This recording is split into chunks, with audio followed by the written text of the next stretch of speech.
What was the worst thing someone told you after you beat cancer? The guy at the gym front desk looked me up and down and whispered, "Listen, man, the owner doesn't like skinny guys working out here. You might want to try somewhere else." I told him I'd already paid for the month online and he just shook his head like I'd signed my own death warrant. Then I saw the owner, Bo, this massive guy doing bicep curls with dumbbells that weighed more than me. The second I walked past him toward the squat rack, his eyes locked onto me with the kind of look a wolf gives a wounded deer. What nobody in this gym knew was that before the cancer, I'd squatted 800 pounds and held world records in 2 different weight classes. The problem was, I didn't know if any of that strength was still buried somewhere, or if the cancer had stolen it permanently. I set up at the squat rack with just the empty barbell for my warm-up, moving precisely the way I'd always done. Bo's workout partner Greg immediately started filming me, narrating loudly enough for everyone to hear. "Look at this guy treating 45 pounds like it's a max attempt, probably the most weight he's ever handled in his life." I kept my mouth shut and focused on my breathing, but I could feel Bo watching me from across the gym with increasing interest. When I added 1 plate per side, Bo walked over and stood directly behind me, close enough that I could feel his breath on my neck. "Little man, this is a serious gym for serious lifters. The Planet Fitness is 2 blocks down where they won't judge you for wasting everyone's time." He reached out and poked my exposed spine through my shirt mid-squat. I can count every bone in his back. This kid's built like a xylophone. The poke threw off my balance and I nearly dropped the bar, my face burning as people laughed. Bo's girlfriend wandered over and gasped when she saw me up close. "Oh my God, are you okay? Medically okay?" Bo grabbed my arm and lifted it, showing everyone how his fingers could wrap completely around my bicep with room to spare. "Feel this. It's like grabbing a chicken bone. This is what happens when gamers try to become athletes." More people gathered to watch as I moved to the bench press, and I could see Bo following me, his attention now fully focused on making an example out of me. Greg grabbed my gym bag and dumped everything onto the floor, and my old competition photos scattered across the rubber mats. Pictures from when I weighed 220 pounds of muscle, deadlifting 900 pounds at nationals. Bo picked one up and burst out laughing. "This skeletal loser actually brought fake pictures as inspiration. Look, he photoshopped his face onto a real powerlifter's body." He started tearing them up while I stood frozen, watching 3 years of competitive memories turned into confetti. They brought over the gym scale and Bo literally picked me up and placed me on it like a child, announcing 132 pounds of pure weakness to everyone. His girlfriend said her purse weighed more, and to prove it, Bo grabbed me under my arms and did bicep curls with my entire body while counting reps out loud. Each lift made my ribs ache where the surgical scars were still tender, but I couldn't break free without looking even more pathetic. Bo ripped my shirt off to compare physiques in the mirror,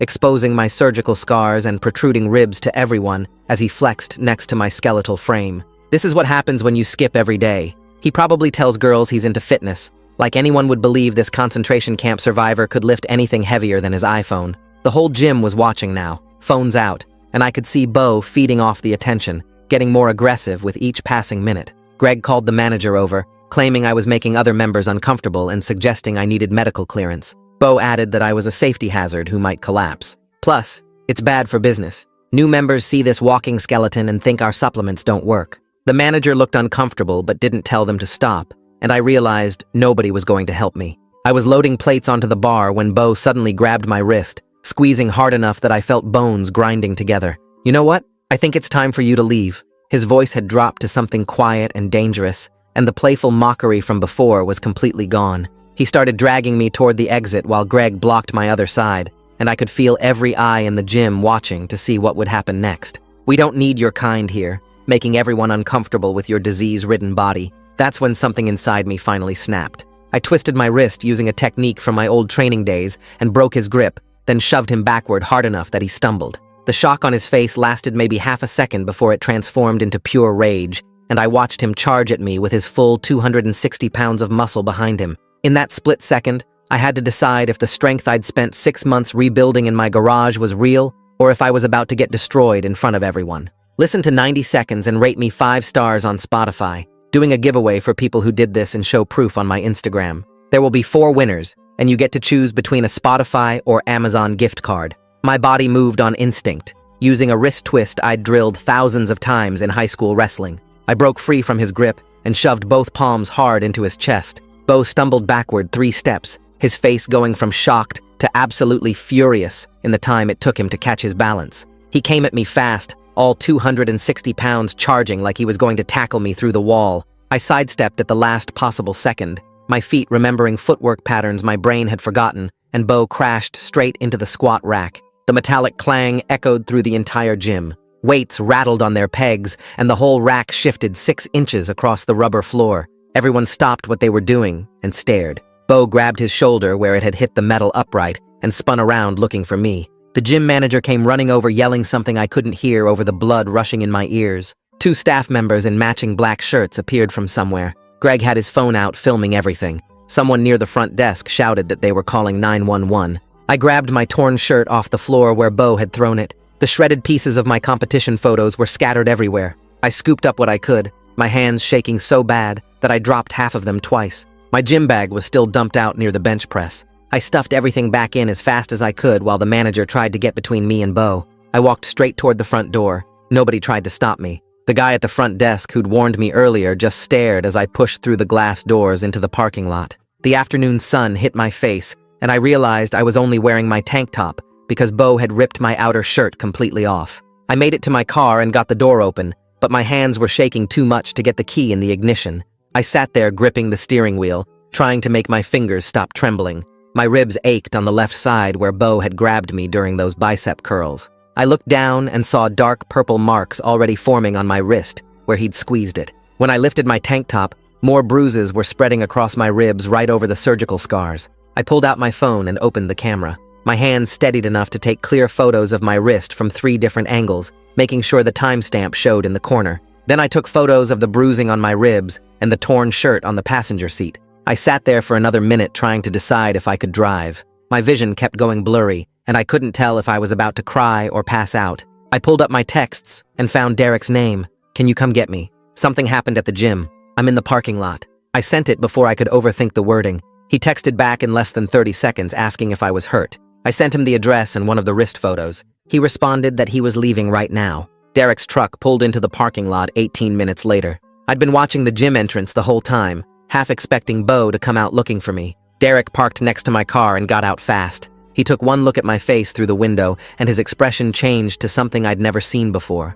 I opened my door and showed him the bruises and the torn shirt. Derek didn't say anything for a long moment. He just got this quiet, angry look, jaw tight, hands curled into fists. Then he asked if I could walk okay. I told him I could. He said we were going to urgent care right now because he wasn't taking chances with my ribs after the surgery I'd had. I started to argue that I was probably fine, but Derek cut me off and said he was driving me there whether I liked it or not. I grabbed my bag and locked my car. The walk to Derek's truck made my ribs hurt worse. Derek drove fast, but not crazy fast. He asked what happened, and I told him the whole story while we headed across town to the urgent care near his apartment. The bicep curls using my body, the photos getting torn up, the scale, Bo dragging me toward the exit. Derek's knuckles went white on the steering wheel, but he didn't interrupt. When I got to the part about Bo charging me, Derek asked if I hit him first. I explained about the wrist twist and the shove. Derek nodded and said that was self-defense, not assault. We pulled into the urgent care parking lot 20 minutes after he'd picked me up. The waiting room had maybe 5 other people in it. I walked up to the intake desk, and the nurse looked up from her computer. She took one look at me and asked if I was currently in cancer treatment. The question made me want to scream.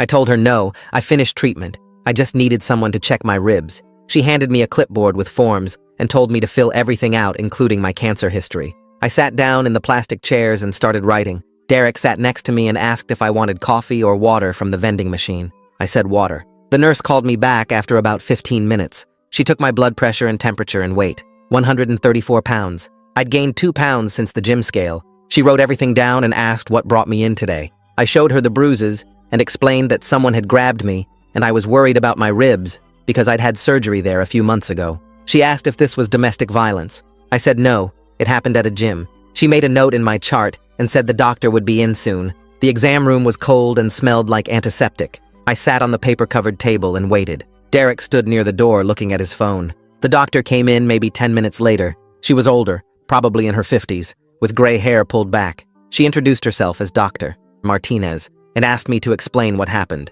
I went through the whole story again while she examined the bruises on my wrist. She asked detailed questions about my cancer history, what type, what treatment, when it ended, what surgeries I'd had. She pressed carefully on my ribs where the bruising was worst. I winced when she hit the spot right over my surgical scar. She said she wanted x-rays to make sure nothing was broken or damaged near the surgical sites. A tech came and took me to the x-ray room.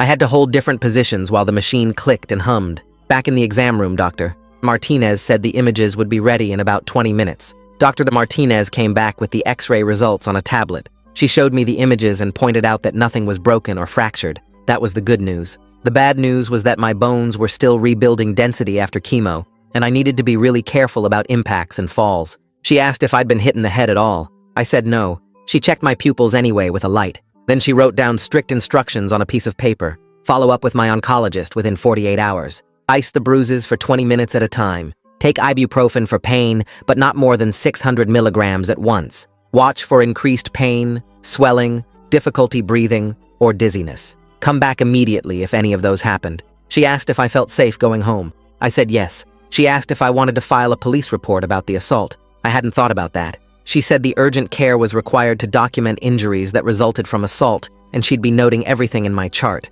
She printed out a copy of her notes and the x-ray report and handed them to me in a folder. Then she left, and the nurse came back to give me discharge papers. Derek drove me to his apartment instead of back to the gym parking lot. He said I could pick up my car tomorrow when I was thinking straight. His place was small but clean, one bedroom with a kitchen that opened into the living room. He pointed me toward the couch and went to make food. I sat there holding the folder from urgent care and staring at nothing. My phone buzzed with texts from numbers I didn't recognize. Somehow people already had photos from the gym. Derek came back with a sandwich and a bag of frozen peas wrapped in a towel. He handed me both and told me to eat and ice my ribs. The sandwich was turkey and cheese. I ate it because Derek was watching me, and I didn't want to argue. He sat in the chair across from me and asked if I wanted to report this to the police. I realized I hadn't thought that far ahead yet. My brain was still stuck on the sound of Bo crashing into the squat rack. Derek said I didn't have to decide right now, but I should think about it. He said people like Bo don't stop unless someone makes them stop. I finished the sandwich and kept the frozen peas on my ribs.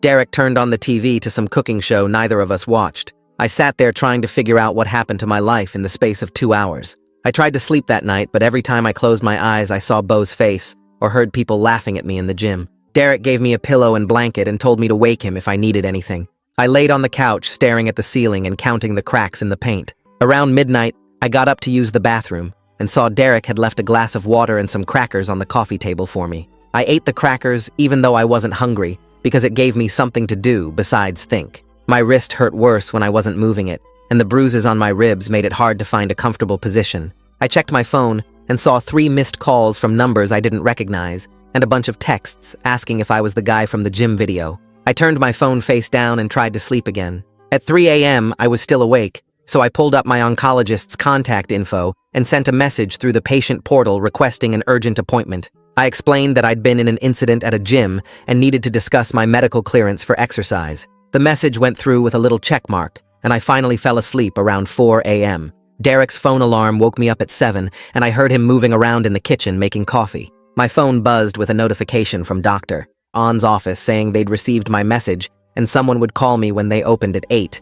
I sat up slowly because my whole body felt stiff and sore. Derek brought me coffee without asking if I wanted any and sat down in the chair across from me. He asked if I'd slept at all and I told him maybe 2 hours. The phone rang at exactly 8:15 and the receptionist said, Dr. On had reviewed my message and wanted to see me that afternoon at 2:30. She asked if that worked, and I said yes, before she could offer a different time. I thanked Derek for letting me stay, and he drove me back to the gym parking lot to get my car. The gym didn't open until 9, so the lot was empty, except for my beat-up Honda sitting there like evidence of what happened. I drove home and showered and changed into clean clothes. The bruises looked worse in the daylight, and I took more photos with my phone to document how they were spreading. At 2:15, I walked into Dr. On's office and checked in at the front desk. The nurse called me back within 5 minutes and took my blood pressure and temperature like always. She asked me to roll up my sleeve so she could check something, and when she saw the bruising on my wrist, her whole face changed. She typed something into the computer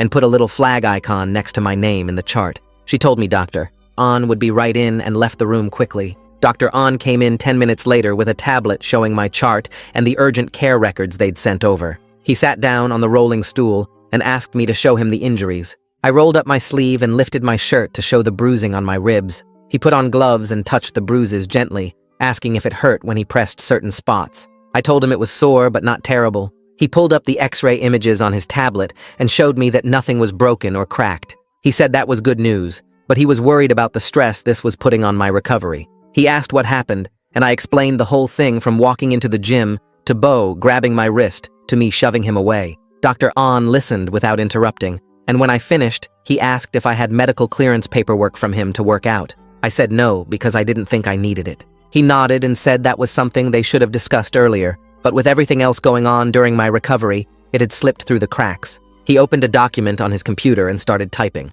He explained that he was writing a detailed medical clearance letter that would state I was approved for progressive strength training under appropriate supervision. He included my cancer history, my current health status, and specific recommendations about what to watch for during exercise. He printed it out on official letterhead and signed it with his actual signature in blue ink. He handed me the letter in a folder and said to keep copies because some gyms might want to keep one on file. I held the folder and felt something loosen in my chest because now I had actual proof that I wasn't just some sick guy who shouldn't be lifting. Dr. An pulled up my recent blood work results and said my iron levels were still lower than he wanted to see. He adjusted my supplement dosage and wrote a new prescription. He said the low iron explained some of the fatigue I'd been feeling and that the new dose should help within a few weeks. I thanked him and scheduled my next follow-up appointment for 6 weeks out. Derek was waiting in his car outside the medical building and drove me back to his place. He made sandwiches, and we sat at his kitchen table eating without talking much. Then he said I should talk to a lawyer about what happened. I told him lawyers cost money I didn't have. He said his sister had used someone named Delaney Bishop for a case a few years ago, and she did a free first meeting to see if you had a case worth taking. I was hesitant because the whole thing felt overwhelming, and I just wanted to forget about it and move on. Derek pointed out that Bo had literally grabbed me and assaulted me in front of a room full of witnesses. He said people like that don't stop unless someone makes them stop. I sat there holding my sandwich and thinking about whether I had the energy to fight this. Then I thought about other skinny guys or sick people walking into that gym and getting treated the same way. I asked Derek for Delaney's number, and he texted it to me right there. I called from his kitchen and got a paralegal who answered on the second ring. I explained what happened at the gym, and she asked a few quick questions about timing and witnesses. She said Delaney had an opening Friday afternoon for a free consultation and asked if that worked. I said yes, and she took down my contact info and told me to bring any documentation I had, including photos and medical records. I hung up and felt like I was actually doing something instead of just being a victim. Derek said I could keep staying at his place until I felt ready to go home, and I took him up on it for one more night. 2 days later, I was back at my own apartment, trying to get back into a normal routine. I made breakfast and checked my email and tried not to think about the gym. Then my phone started buzzing with notifications. I picked it up and saw I had 15 new Instagram notifications, 20 Facebook notifications, and a bunch of texts from people I barely knew. I opened Instagram first and saw that Greg had posted a video. The video showed me shoving Bo, but it was edited to cut out everything that happened before. The caption said something about roid rage from Skeleton Boy and how I'd attacked Bo for no reason. The comments section was already filling up with people I didn't know. Someone said I looked like I was on meth. Someone else said I was clearly mentally unstable. Another person made a joke about concentration camp survivors learning to fight back. I felt my hands start shaking as I scrolled through the comments. The video had been shared to 3 different local gym groups and a bodybuilding forum. People who weren't even there were commenting about how I was obviously on something, or how I must have some kind of complex about my size. Someone recognized me from my competition days and said the cancer must have fried my brain. I watched the share count go up in real time as more people passed it around. My phone kept buzzing with new notifications, and I wanted to throw it across the room. That same helpless rage from the gym came flooding back, and I had to put the phone down and walk away before I did something stupid. 10 minutes later, my phone buzzed with a call from Derek, and I almost didn't answer. He started talking before I could say anything about how he'd been digging through the local gym Facebook groups and found something important. Someone named Noah had posted an unedited version of the whole incident in a private powerlifting group that Derek belonged to, and the video showed everything from when Bo first poked my spine all the way through him grabbing my wrist and dragging me. Derek said he was downloading it right now, and that I needed to save a copy immediately for the lawyer. He also reported Greg's edited video on Instagram for misleading content and told me to do the same from my account. I opened my laptop, and Derek sent me the file through a secure link, and watching the full video made my stomach turn because you could hear everything Bo said about my body and see exactly how aggressive he got. The comments on Noah's post were completely different from Greg's video, with people saying Bo should lose his business license and that this was assault on camera. I saved 3 copies of the video to different locations and texted Delaney's office number to see if I could move up my Friday appointment. The paralegal called me back within an hour and said Delaney had a cancellation Thursday afternoon if I could make it. I showed up to her office with my laptop, phone, a folder of printed medical records, photos of my bruises, and both video files on a flash drive. Delaney's office was small but professional, with framed law degrees on the wall and stacks of case files on her desk that made me feel like she actually worked, instead of just taking consultations. She shook my hand and asked me to walk her through everything that happened at the gym from the moment I arrived. I started with the front desk guy's warning and went through every detail I could remember, showing her the photos of my torn competition pictures and the bruises on my wrist. She took notes in a yellow legal pad and didn't interrupt once, just nodded and wrote down specific quotes when I repeated what Bo had said. When I showed her Greg's edited video first, and then the unedited version, she watched both twice and asked me to send her both files along with the names of anyone I recognized in the background who might be witnesses. Delaney leaned back in her chair and explained that I had solid grounds for a civil case for assault and battery based on the video evidence and medical documentation. She said the criminal side could be handled by the police if I wanted to file a formal report, but that would be a separate process from anything she could do for me. She was straightforward about the fact that legal cases take time and energy, and that I needed to think carefully about what outcome I actually wanted from this. She asked if I was looking for money, an apology, criminal charges, or some combination, because that would determine which path made the most sense. I sat there for a minute thinking about what I actually wanted, and it wasn't really about money, even though my medical bills were piling up. I told Delaney I wanted Bo to face real consequences, so he couldn't do this to someone else, and I wanted the gym to take down all the videos and issue a public apology admitting what happened. She nodded and said those were reasonable goals that we could pursue through a combination of civil demand and potential criminal complaint. Delaney explained her fee structure, which was either a flat rate for specific services or a contingency percentage if we went to full litigation. She said the smart move was to start with a strongly worded legal letter to both Bo and the gym demanding specific actions before we committed to the time and expense of actually filing a lawsuit. The letter would cost me $500 and would lay out exactly what we had in terms of evidence and what legal claims we could pursue if they didn't respond appropriately. I agreed to the letter approach and signed a limited representation agreement right there, then paid the retainer with my credit card. Delaney said she'd have the letter drafted and sent within 2 business days, and that I should expect either a response or total silence within a week after that. 3 days later, Delaney called to tell me the letters had been sent via certified mail to both Bo personally and to the gym's business address. She'd included copies of my medical clearance from Dr.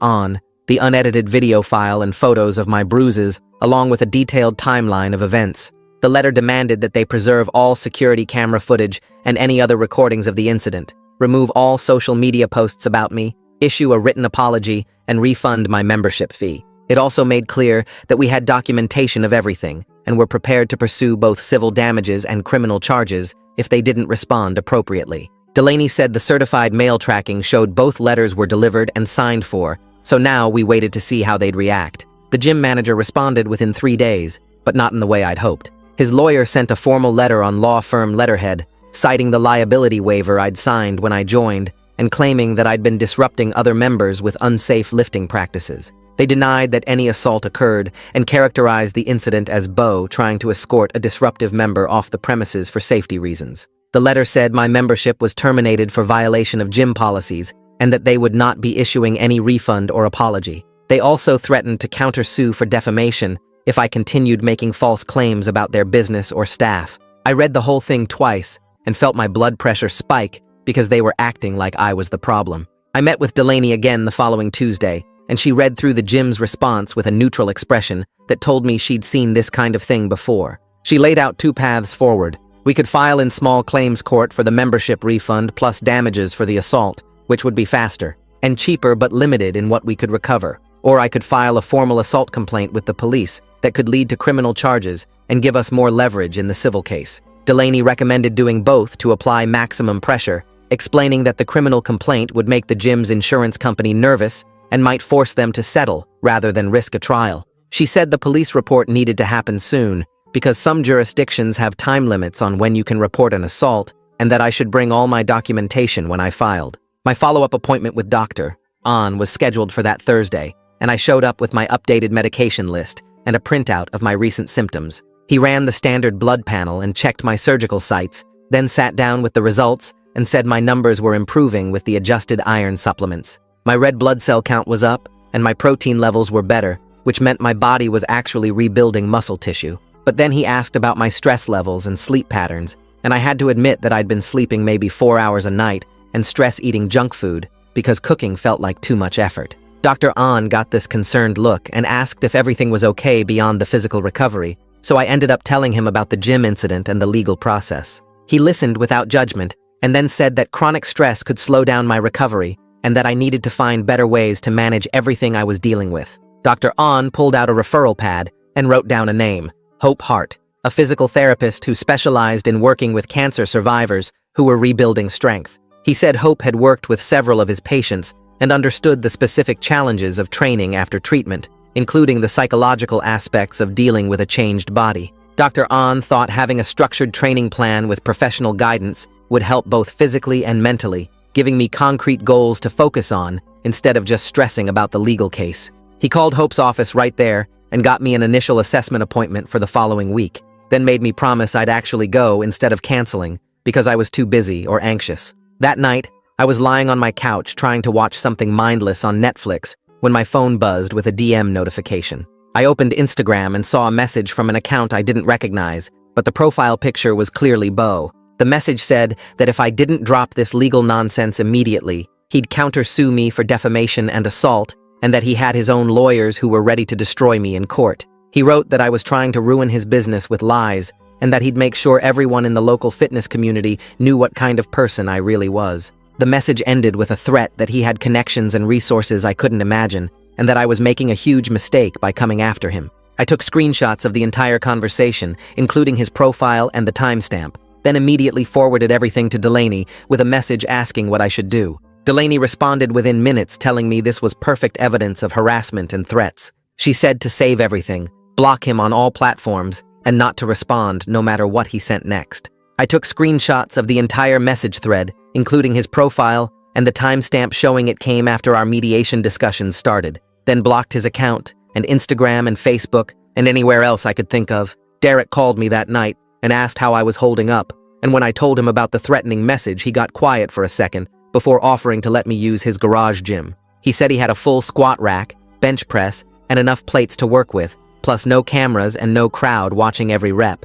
I felt something loosen in my chest at the idea of training somewhere safe, and I told him I'd take him up on it as soon as I got clearance from the physical therapist Dr. An referred me to. My first appointment with Hope Hart happened 3 days later in a small clinic that smelled like rubber mats and cleaning spray. She had me fill out paperwork about my cancer history, surgeries, and current symptoms before leading me to a private room with mirrors and assessment equipment. Hope spent almost an hour testing my range of motion in every joint, checking for pain or tightness, and having me do basic movements while she watched my form. She asked specific questions about fatigue levels, how my body felt during and after activity, and whether I experienced any nerve pain or numbness from the chemo. When I mentioned that I used to squat 800 pounds, she didn't look impressed or skeptical, just nodded and wrote it down like it was normal information. Hope explained that she'd worked with several cancer survivors rebuilding strength, and that the biggest challenge was usually the mental side of accepting a changed body. She created a 12-week program starting with movements that felt embarrassingly light, like bodyweight squats and assisted push-ups, but she included specific benchmarks for when to increase weight or reps. The program had safety rules about stopping immediately if I felt certain types of pain and tracking sheets to monitor fatigue and recovery between sessions. Hope was clear that comparing myself to pre-cancer numbers would make me miserable and probably lead to injury, and that the goal was just consistent progress week over week. I left her office with a binder full of exercises and instructions, feeling both hopeful and frustrated that I had to start from basically zero. The next morning, I drove to the police station with all my documentation in a folder, including the photos of my bruises, the medical records from urgent care, Dr. An's notes about my cancer history, and both versions of the gym video on my phone. The officer at the front desk directed me to a detective who handled assault cases, and I sat in a small interview room waiting for someone to take my statement. A younger officer came in and listened to my story while taking notes, asking questions about exact times and what specific words Bo used.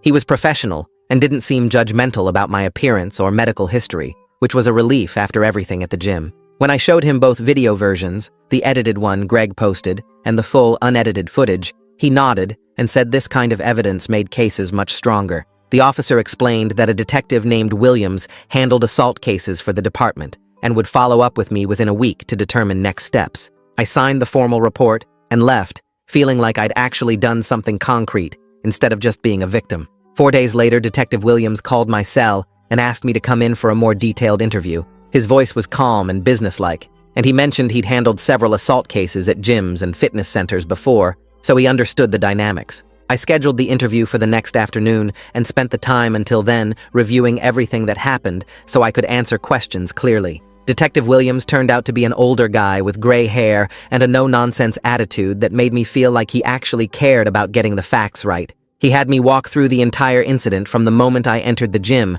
asking me to be specific about who said what and when physical contact occurred. Williams watched both video versions on his computer, pausing several times to ask about specific moments like when Bo poked my spine or grabbed my wrist. He reviewed all my medical documentation, including the cancer treatment records and the urgent care report about the bruising. Williams asked whether I felt threatened or feared for my safety during the incident, and I told him honestly that when Bo started dragging me toward the exit, I thought he might really hurt me. He nodded and made notes, then asked specific questions about what Bo said regarding my medical condition and whether other gym members intervened. After reviewing everything, Detective Williams explained that with the video evidence and medical records, there was definitely probable cause for assault charges. He was honest, though, that the district attorney's office would consider factors like whether Bo had prior criminal history and whether I wanted to pursue criminal charges or would accept a civil settlement instead. Williams said he'd forward everything to the DA's office with his recommendation to file charges, but that the final decision would take a few weeks. I left the police station feeling validated that someone in authority was taking this seriously and that Bo might actually face real consequences. 2 days after my police interview, Delaney called to tell me the gym manager had reached out through her office requesting mediation. The manager wanted to resolve everything privately without further publicity or legal action, which Delaney said was typical when businesses realized they had real liability exposure. She explained that mediation could actually work in our favor if we set clear terms and that agreeing to mediate wouldn't prevent me from pursuing criminal charges if the mediation failed. Delaney thought we had strong leverage because of the videos and police report, and that the gym would likely agree to significant concessions to avoid a public trial. I told her I'd consider mediation, but only under specific conditions, and she started drafting a response outlining our requirements. We agreed that any mediation had to be recorded, that both Bo and the gym manager had to attend in person, and that any agreement reached had to be put in writing with specific enforcement terms. Delaney created a list of demands to present at mediation, including a full refund of my membership, a public apology from both Bo and the gym, removal of all videos from social media, mandatory staff training on harassment and discrimination, and coverage of all my medical costs, including the urgent care visit and physical therapy. She sent the conditions to the gym's lawyer, and we waited to see if they'd agree to meet on our terms. The mediation office sat on the 3rd floor of a building downtown with gray carpet and conference tables that looked like every other business meeting room I'd ever seen. Delaney arrived with me 20 minutes early, and we waited in a smaller room while she reviewed her notes one more time. When the mediator called us in, I saw Bo already sitting on one side of the table with a guy in a suit who had to be his lawyer. The gym manager sat next to them with a woman Delaney whispered was corporate counsel from the parent company. That detail hit me hard because it meant they were worried enough to bring in serious legal help. The mediator introduced herself and explained the ground rules for the session. Everything said here stayed private, unless we reached an agreement. She asked each side to present their version of what happened. Bo's lawyer went first and immediately started talking about how this was just a misunderstanding between gym members. He said Bo was actually trying to help me by suggesting I might be more comfortable at a different facility, better suited to my fitness level. I watched Bo sitting there nodding along like this version made perfect sense. My hands clenched under the table, and I felt that same anger from the gym flooding back. The lawyer kept going, claiming Bo had concerns about my safety and was acting in my best interest when he suggested I leave. Delaney let him finish without interrupting, then calmly asked if she could play some video evidence. She set up her laptop and turned it so everyone could see the screen. The unedited footage started playing, and I watched the mediator's face change as she saw Bo poke my spine mid-squat. When it got to the part where he grabbed my wrist and started dragging me toward the exit, the corporate lawyer shifted in her chair and pulled out a notepad. She started writing fast while the video kept playing. Bo's lawyer tried to interrupt,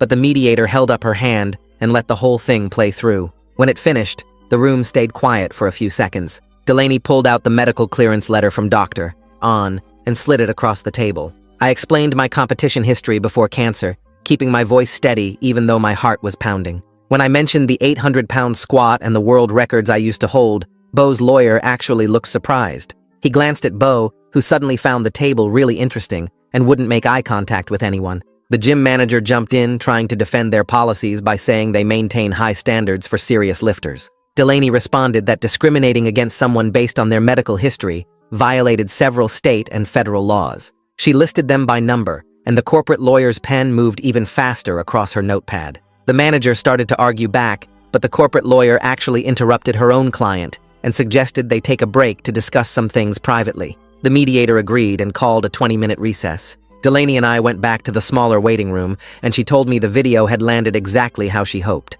The corporate lawyer's reaction told her they knew they had real problems. When we returned to the conference room, the gym side had a completely different energy. The corporate lawyer did most of the talking this time and presented a revised offer. They would provide a full refund of my membership fees and remove all videos from their social media accounts. They had drafted a policy on harassment prevention that staff would be required to complete training on. They were willing to cover my urgent care costs from the night of the incident, but they refused to cover Delaney's attorney fees, and they absolutely would not issue a public apology because of concerns about their reputation.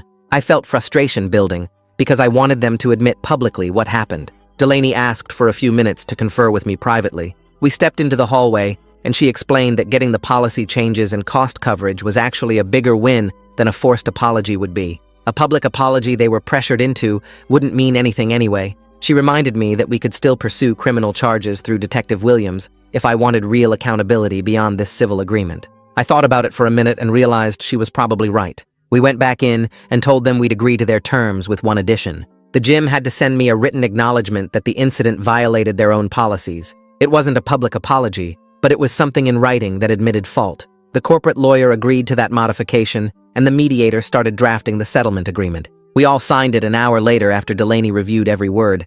I left the mediation office feeling weird, like I'd won something but not quite enough. The anger was less intense than I expected, though. Delaney walked me to my car and reminded me that the criminal case was still open with Detective Williams. The district attorney's office would make their own decision about whether to file charges regardless of this civil settlement.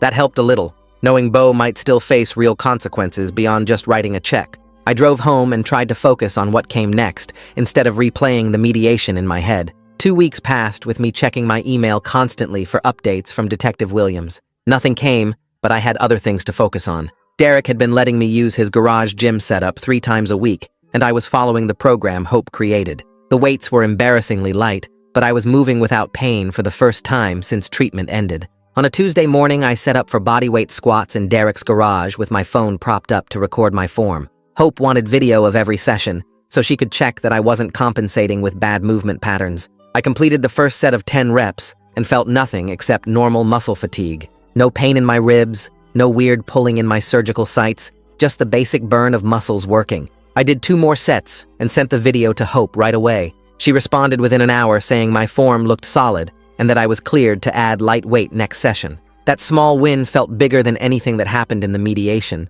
I was actually moving forward instead of just fighting about the past. 3 days later, Detective Williams called while I was meal prepping in my kitchen. He got straight to the point and explained that the district attorney's office had reviewed everything and was offering Bo a pre-filing diversion program instead of formal charges. If Bo completed anger management classes and paid back my medical costs, the DA wouldn't file criminal charges at all. I asked what happened if he refused or didn't finish the program, and Detective Williams said they'd file charges automatically at that point. The whole thing felt weird because part of me wanted Bo to have an actual criminal record that would show up forever. I thanked the detective and told him I needed to think about it, then immediately called Delaney to get her take on the situation. She picked up on the second ring and listened while I explained the diversion offer and my mixed feelings about letting Bo off without real charges. Delaney explained that diversion programs were super common for first-time offenses and that prosecutors used them to keep cases out of overcrowded courts. She pointed out that I'd avoid months of stress dealing with trial dates and testimony,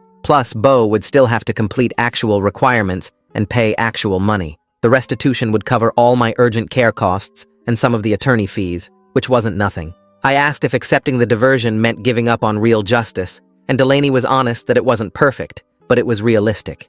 She reminded me that going to trial meant Bo's lawyer would probably attack my credibility and drag out my medical history in front of a jury. The thought of sitting in a courtroom while some lawyer suggested I was weak or unstable made my stomach turn. I told Delaney I'd call her back after talking to Derek and Dr. On, then spent the rest of the afternoon trying to figure out what I actually wanted. Derek came over that evening and we talked through the whole situation while sitting in his garage gym. He asked what outcome would let me sleep better at night, and I realized I cared more about training without this hanging over me than I cared about punishing Bo forever. Dr. On's perspective during my next appointment was purely practical about stress and recovery. He said extended legal battles would drain energy I needed for rebuilding strength, and that the diversion terms meant Bo faced real consequences, even without a trial. After 3 days of thinking it through from every angle, I called Delaney and told her I'd accept the diversion terms. It wasn't the perfect justice I'd imagined, but it meant Bo had to do anger management and pay me back. Plus, I could focus completely on training instead of court dates. Delaney contacted the DA's office that same day to confirm my acceptance, and they started drafting the official diversion paperwork. 2 weeks later, I met with the prosecutor to sign everything and review the specific requirements Bo had to complete. The paperwork spelled out that Bo had to finish 12 weeks of anger management classes with a licensed therapist and pay $2,400 in restitution to cover my medical costs from urgent care. If he failed to complete either requirement, criminal assault charges would be filed automatically without any further negotiation. The prosecutor explained that Bo had already been notified and had 30 days to start the anger management program or face immediate charges. I signed the agreement and walked out of the courthouse feeling lighter than I had in weeks, like I'd finally closed a door that had been stuck open. The same week the diversion got finalized, Greg's edited video finally disappeared from social media after I'd reported it probably 50 times. The gym removed all their footage from their accounts too, probably because their corporate lawyers told them to after the mediation. I still got nasty comments from people who'd saved copies of Greg's video and uploaded them to random accounts. Someone sent me a message calling me a faker who photoshopped my competition pictures, and another person said I looked like I belonged in a hospital, not a gym. I learned to mute notifications aggressively and block accounts without even reading past the first few words of hate. Derek taught me to just delete and move on instead of trying to defend myself to strangers who'd already decided I was lying. My next training session with Hope marked a huge turning point because she cleared me to add actual weight to the bar for squats. We started with just 95 pounds total, which was the empty bar plus a 25-pound plate on each side. It sounds like nothing compared to what I used to lift, but stepping under that bar with real weight felt massive after months of bodyweight exercises. Hope set up her phone to record my sets from the side angle, so she could check my form and make sure I wasn't compensating with bad movement patterns. I completed 3 sets of 5 reps, and the weight felt heavy but manageable, with no pain in my ribs or weird pulling around my surgical sites. Hope reviewed the video between sets and made small adjustments to my stance width and bar position to protect my still healing body. She sent me home with strict instructions to rest for 2 full days before the next session and to text her immediately if anything felt wrong. Dr. On's checkup the following week showed continued improvement in all my blood work numbers, and he seemed genuinely pleased that I was handling the training without any setbacks. My iron levels had come up significantly with the adjusted supplements, and my white blood cell count was solidly in the normal range for the first time since treatment ended. He asked detailed questions about my training schedule and what weights I was using, then nodded approvingly when I explained Hope's conservative approach. The best news was that he reduced my monitoring appointments from monthly to every 6 weeks, since everything was trending in the right direction.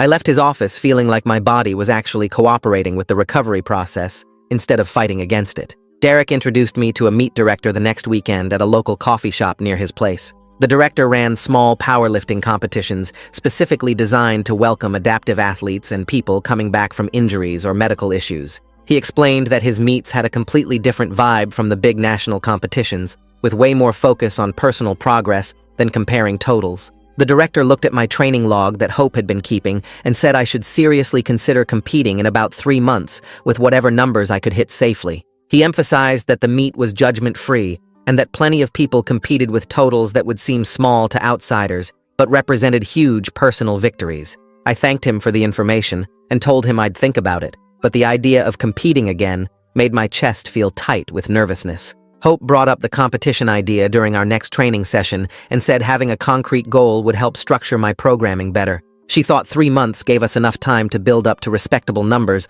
without rushing my recovery or risking injury. We sat down after my workout and mapped out conservative attempt goals that felt both realistic and meaningful. For squats, we set 185 pounds as the target. For bench press, 135 pounds, and for deadlift, 225 pounds. Hope reminded me that these numbers would have been my warm-up weights before cancer, but they represented real progress from where I was now. I felt this weird mix of pride and shame looking at those goals, knowing they were simultaneously huge achievements and tiny compared to my old records. Hope must have seen something on my face because she said the only comparison that mattered was between current me and last month's me, not between current me and pre-cancer me. That perspective helped me accept the goals as legitimate targets worth working toward. The next morning, I pulled up the meet registration website and stared at the entry form for probably 10 minutes before actually filling it out. I paid the $50 entry fee through the website and had to list my weight class, which was 148 pounds, since I'd gained back 16 pounds of muscle over the past few months.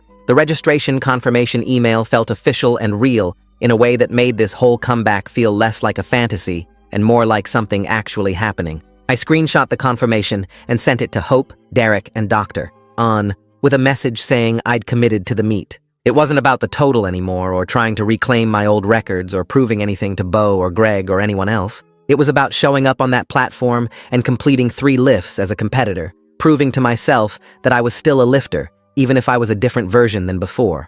And that's where things are now. He's not back to 800-pound squats, but he's squatting with weight on the bar, and that's the win. Look, if this story resonated with you, hit subscribe for more real-life comebacks that don't have Hollywood endings. Just people doing the work and getting a little better each day. All right, catch you in the next one.